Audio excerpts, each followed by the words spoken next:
Wow, the performance team 생동감, ladies and gentlemen, please give another round of applause. His Excellency Dr. Ali Mohammed Gamlawi, Minister and Chairman of Egyptian Drug Authority. I'd like to invite His Excellency Dr. Ali Gamlawi, the Minister and Chairman of Egyptian Drug Authority, to deliver congratulatory speech. Please join me in welcoming him with a warm round of applause.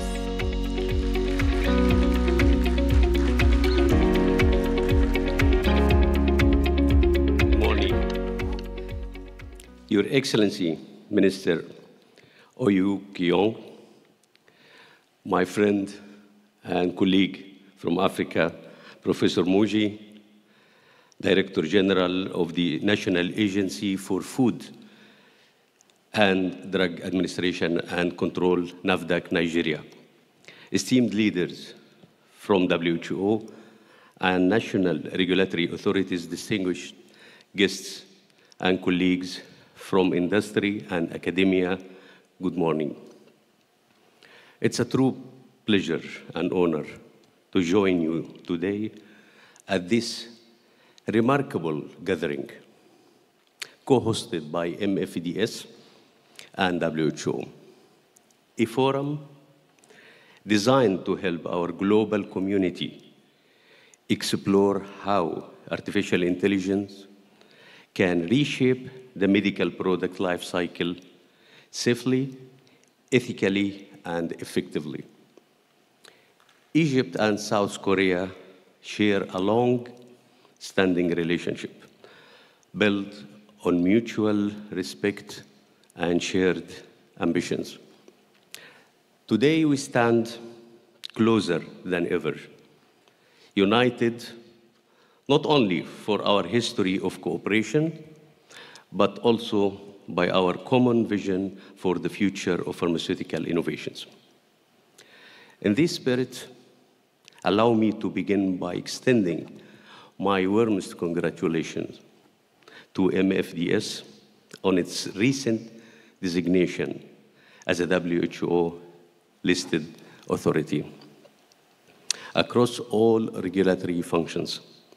These achievements, announced in August 2025, crowns years of consistent excellence and positions MFDS at the forefront of the global trust and reliance. It's not only a recognition, it's a catalyst for broader access, stronger partnership, and deeper collaboration extending for beyond South Korea's borders. Congratulations, Chow Hao Yu. I hope I'm saying it in the right way. This is a congratulation we bring to you from the land whose enduring legacy in medicine and pharmacy has inspired generations. The timeless land of civilization, Egypt, more than 7,000 years ago, ancient Egyptians produced what is widely regarded as the world's first written pharmaceutical guidelines, the Ebris papyrus. I don't know if you heard about that. It's one of the papyrus which has been founded more than 3,500 years ago by a German Egyptologist, and his name is George Ebers. This papyrus, stretching over 20 meters, it contained more than 800 prescriptions spanning dermatology, gynecology, birth control, dentistry, internal medicine, and beyond.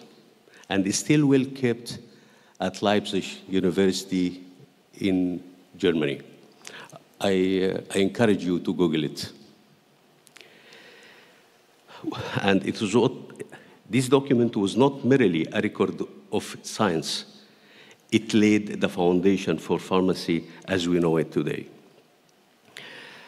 Fast forward to the present, Egypt's pharmaceutical sector has become one of the most dynamic in Africa and Middle East. We host more than 179 pharmaceutical factories, 150 medical device manufacturing sites, the same for cosmetics, and 4 biologics facilities and 5 API plants. Our local industry covers 91% of national pharmaceutical needs, which means that out of every 100 packs we produce locally. We sell in Egypt, we produce it locally. The pharmaceutical market alone is valued more than $6.5 billion US. Together with medical device and cosmetics, this can reach more than $12 billion US. Together, these factors have made Egypt the largest pharmaceutical market in Africa, with more than 27% of the entire continent. These figures underscore a simple truth. Egypt is not only your geography closest point in Africa, it's also your most practical gateway to the continent. We warmly welcome South Korean and global investors and partners to join this journey. With our strategic location and rapidly expanding market, Egypt offers unparalleled opportunity, providing access not only to our 110 million inhabitants, but also for the 1.4 billion inhabitants living in Africa. Of course, opportunity means little without trust. This is why I'm proud to share that the Egyptian Drug Authority is the first and still the only national regulatory authority in Africa to achieve WHO maturity level 3 in both medicine and vaccine producing. This recognition is a testament to our uncompromising commitment to quality, safety, and efficacy. For us, growth never comes at the expense of standards. Once again, I'm deeply grateful for this opportunity to join you at Artificial Intelligence Race 2025. It's a true honor to stand alongside you as a colleagues, partner in shaping a future when innovation and humanity walk hand in hand. Thank you very much.